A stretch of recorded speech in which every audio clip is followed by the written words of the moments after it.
ঝুলে জর্ডান এলসের ভবিষ্যৎ। Jordan Elsey কি থাকবেন ইস্টবেঙ্গল এফসিতে? দলবদলের জল্পনায় ঘুরে ফিরে আসছে এই প্রশ্ন। ইস্টবেঙ্গল সমর্থকদের মধ্যে অল্প দিনের মধ্যে জনপ্রিয় হয়ে উঠেছিলেন, বাদ সাধল চোট। চলতি মৌসুমের শুরুর দিকে মাঠে নেমেই সাড়া ফেলেছিলেন জর্ডান এলসে। ইস্টবেঙ্গলের ব্যাকলাইনে নির্ভরতা জুগিয়েছিলেন, ক্রমে হয়ে উঠেছিলেন দলের অন্যতম ভরসার মুখ। প্রথম একাদশে খেলেছেন নিয়মিত। জর্ডান চোটের কবলে পড়ার ফলে সাময়িকভাবে সমস্যায় পড়েছিল ইস্টবেঙ্গল। জর্ডান এলসের চোট ছিল গুরুতর, এখনো ফিট নন। কবে ফিট হবেন সেটা এখনো বলা যাচ্ছে না, তবে তিনি ক্লাবের কাছাকাছিই থাকছেন। এলসে এখনো লাল হলুদ ব্রিগেডের একজন সদস্য, কিন্তু তিনি যদি খেলতেই না পারেন তাহলে তাকে ক্লাব কি ধরে রাখতে চাইবে? ইস্টবেঙ্গলের পাশাপাশি ময়দানের ফুটবল প্রেমীদের একাংশের মধ্যেই রয়েছে এই প্রশ্ন।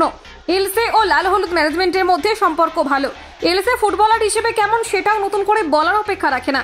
তাছাড়া চোট পেলেই যে ক্লাব ফুটবলারের সঙ্গে সম্পর্ক ছিন্ন করবে তেমন কথা নেই। জর্ডান এলসেকে ইস্টবেঙ্গল ধরে রাখলে অনেকেই নিশ্চয়ই অবাক হবেন না। তার ফিটনেস স্ট্যাটাস অবশ্যই ভাবনার একটা বিষয়। এলসে মাঠে কবে ফিরতে পারবেন সেটা নিশ্চিত হওয়ার পরেই সিদ্ধান্ত নিতে পারে লাল হলুদ ম্যানেজমেন্ট। কলকাতা 24/7.in।